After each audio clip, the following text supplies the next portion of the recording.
Welcome, everybody, to Rebored Podcast. And we're back with the series Rewriting the MCU. As we go along in the MCU retrospective, today we're covering Iron Man and Iron Man 2. We already did Incredible Hulk, coming back to Iron Man with Iron Man 2 in the same video, because our changes are tied together, and they're pretty insane.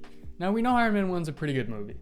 A great movie, even. An incredible start to the MCU, and maybe this change would make that not true. But who cares? We're having fun. So this is well, yes, we're having fun, and also this is like, we're not saying, maybe we would change the movie, but yeah, this if we had to change the movie for sure, this is what we would do. And we think this makes Iron Man 2 a better movie, so you end up with a general better set of movies. Yeah. So Iron Man 1, the biggest problem I'd say people have with it are the third act and Obadiah Stane. A little bit maybe underdeveloped. So what we're going to do to change that is make him the villain of the second one instead of the first one. And I was thinking, how would we switch the villains? Well, we decided the best way about that is just to switch Iron Man 2 and Iron Man 1, but change around the villain's motivations and whatnot a little bit more. So generally, his arc in Iron Man 1 would stay the same, becoming a better person pretty much. And the structure would stay similar. But with Justin Hammer and Ivan Vanko involved as Whiplash, you kind of need to, build them up more. But we don't want to totally take out Obadiah Stane, because we want his build to become the villain in Iron Man 2 to be an emotional one when you don't want to happen, because you kind of like him, but there's kind of something off about him too. It makes sense. So you get the whole thing at the beginning, you're getting to learn Iron Man. He's an a-hole, and he's kind of friends with Justin Hammer. We'll call them friendly business partners, because they work in the same industry, and even though they probably have a little bit of beef because they're, competitors, they also are both rich a-holes, and they sell bombs to terrorists. So, they'd have something in common in that way. And I don't think Tony Stark very much cared at this time. You get a conversation with him maybe as he walks through the gambling rink or whatever round place thing, casino. All that's the same. Obadiah Stane's like, my boy. Who's going to be playing Rhodey here? We cannot recast that. We can't? We need Terrence Howard. Oh, do we? Yes, because it's important to a setup later. Are we going to get a line at the end, though, where he's like, I'm going to take that one out next time? Yeah, but then as he says that, he gets bombed and gets plastic surgery. Oh, okay. Yeah. They're in the car. He's like, I love peace, and then gets blown up. And he's like, oh my God. So he ends up in the cave. You got Yinsen. Yeah, you got Yinsen. He's very important. And you know what? As the MC goes on, I want to make sure we talk about Yinsen at least once or twice, because I think Yinsen is a very important character, and I really like his character. He's the one who really started it. Right. He's just a nice character. He's so kind-hearted, I think, is what makes him so endearing. Tony Stark would be lost without him. He would, truly. And then you have Ivan. Now, maybe his name wouldn't be Ivan because he's working in the Middle East with the Ten Rings, so I don't think he's Russian.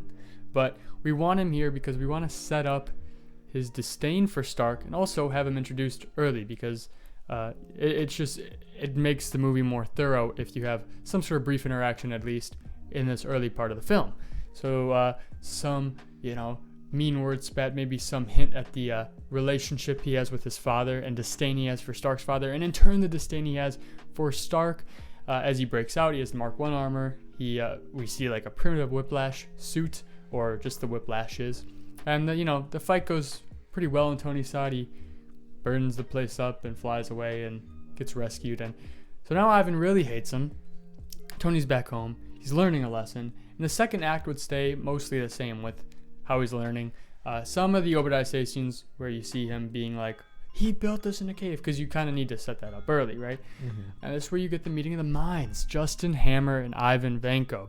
They both have skin in the game. They both don't like Tony Stark, because Justin is worried about Tony dismantling the entire industry, the bomb industry. Yeah, because now he's like, we should not be selling these weapons. Exactly, and that's not good for business. And Ivan just pretty much just wants to kill him, but they need each other. How they met? There's some mediator, but we don't really know that yet. We might find out in the next movie, which is this same video. I need you need me. Ivan has the brains to build this technology, and Justin has the resources.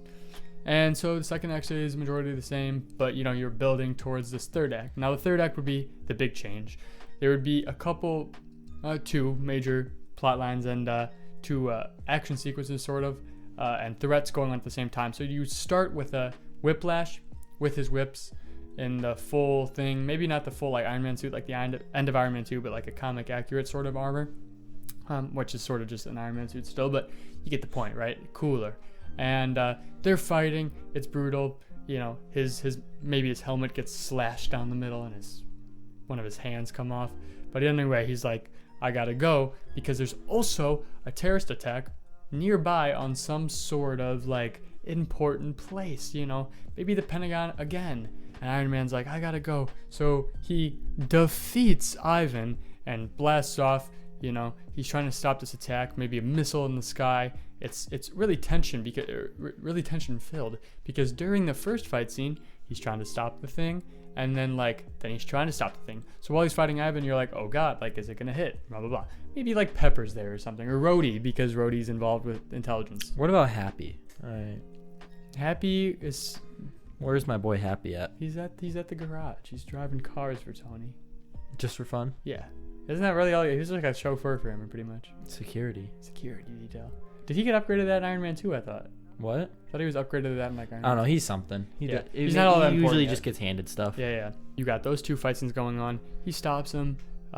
Surprise, surprise. And he's like, oh. And he finds Justin Hammer and he's like, what's wrong with you? And then Justin Hammer says something that he would have said before, you know, to show the change, because Justin Hammer represents Tony before Tony changed. Oh my god, duality. It's so deep. That's why I thought he was a good villain for this first one as opposed to Obadiah, because Obadiah represents the bad of what the armor could do, which Justin did in the movie, but in Iron Man 2, but I don't think it's kind of stupid. Doesn't hit as hard. Yeah. Anyway, so yeah, now he represents change and it's all cool and stuff. But then there's a final, just brutal fight scene between Ivan and Tony. You know, maybe it's hand to hand, maybe Tony isn't much of a fighter, but maybe with some like rockets on the forearm, so then he punches and it goes like poof, or something like that. But it's just like brutal. And we have the same stuff going on with the father, because Ivan kind of hates Tony because he took a lot of his wealth and his father's wealth and ideas, including the arc reactor, which was an idea floating around, and he just takes it and he takes the credit for himself. And so it's a very personal fight, whereas Justin Hammer more represents the change in Tony. Ivan is more of a real, like, just personal threat for Tony. So you kind of have both sides going on. So you got that complete character arc and what I imagine would be a sick-ass third act. But Iron Man 2 has, I guess, more changes for sure. With Obadiah, you're kind of building that out more. And it's generally a movie about the consequences of being Iron Man. What does it mean if an Iron Man suit ends up in the wrong hands? Because the Whiplash wouldn't really have an Iron Man suit. He'd just have the whips. You never really explored them in the first one. This whole movie is dedicated to that. It's dedicated to what would happen if people had the Iron Man suit, and what would happen to a person if they were Iron Man. And the movie, surface level, explores that, but I'd want to explore all of them more. From the drinking themes, the arc reactor killing him, maybe the drinking being because the arc reactor is killing him, and he solves that on his own this time instead of like Nick Fury just handing him like the cure or Black Widow or whatever. Now the question is Black Widow here? I feel like you kind of have to have her here. Like, you don't really set up for the Avengers, but see, that's the problem. We're trying to make the best movie we can with this alone, and how much do we care about Black Widow and Avengers because of Iron Man 2? I don't know, Jack. You made the rules, and I thought, based off of your that. rules, that Black Widow would have to appear here. My rules were set in stone. Black Widow appears, and she's like a secretary, and you know what? Maybe maybe you reveal her as Black Widow, and maybe you have Nick Fury and whatnot. But I don't really want her to be part of the third act, because it's going to be a really personal third act with the battle with Ironmonger and Obadiah Stane. So is there anyone opposing Iron Man in the suits here, or no? Yeah, you have the whole government plot line too. But because you don't have Ivan, you don't have Justin, and you don't have to explore all of that, you just have Obadiah, who's previously set up, and you just have these consequences, which all tie into each other, from the father, which maybe is a question brought up because of Ivan. He starts exploring that, which leads him to the answer of the heart. You know, you can. I think it's smart to tie in Nick Fury and Shield with the government plotline instead of being another third, fourth plotline or whatever.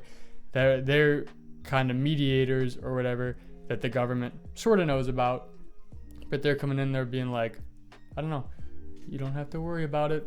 We got you from here, or something like that. You could even do something with Obadiah where he is kind of like the Justin Hammer in the courtroom this Right. time. Like he kind of, let's say Obadiah left Stark Industries after the events of the first one, and he's in the courtroom arguing in front of the Senate being like, yeah.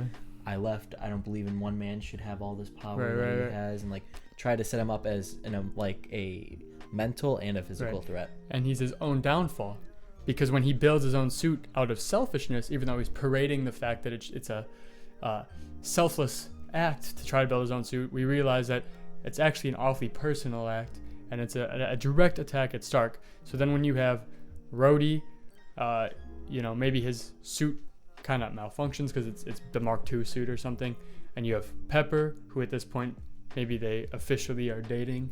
At some point in this movie, they profess their love for each other that they've clearly had since the first movie. You have, it's similar to the last of Iron Man 3 or Iron Man 1 where he's trying to protect them, but everybody's together. Maybe Black Widow's ended up here, but obviously I don't care how many flips Black Widow can do, how many crotch grabs she can hit on a man, but guess what? Can she stop a big metal suit? She could not set a big metal suit. So what happens?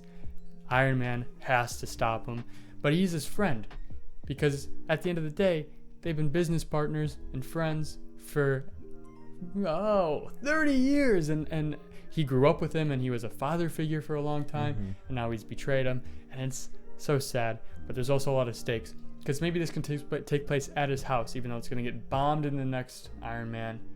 I feel like we need a very cold scene from a kind of like in the first one where he straight up rips Tony's heart out, like, and We he do. takes it for himself. Well, if that scene of him dying with the heart in the first one, great scene, and I wish I could keep it in the first one, but at this point I think it would almost work better here, because you have the whole thing killing him. Maybe it comes to a head right as he solves it, or he needs a material that like only S.H.I.E.L.D. can get for him, and so Black Widow's trying to get there with the material or something. That's how she ends up there. Everything starts coming together, and boom, he takes the heart and he puts it in the Ironmonger, and then he goes and grabs that first heart, and he's like, I'm still dying, but I gotta It's okay. fight this It's out. And yeah. then he gets the stuff and he cures himself, and it's all chillax, man. It's all good. Yeah. Yeah. I want the most brutal death imaginable, and Tony. I want a bloody.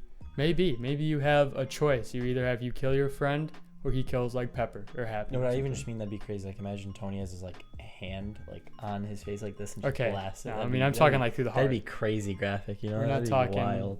Not talking. I just watched Hateful Eight, and there's this absolutely nut shot where Samuel L. Jackson points two guns at this dude's head, and it literally pops like a balloon.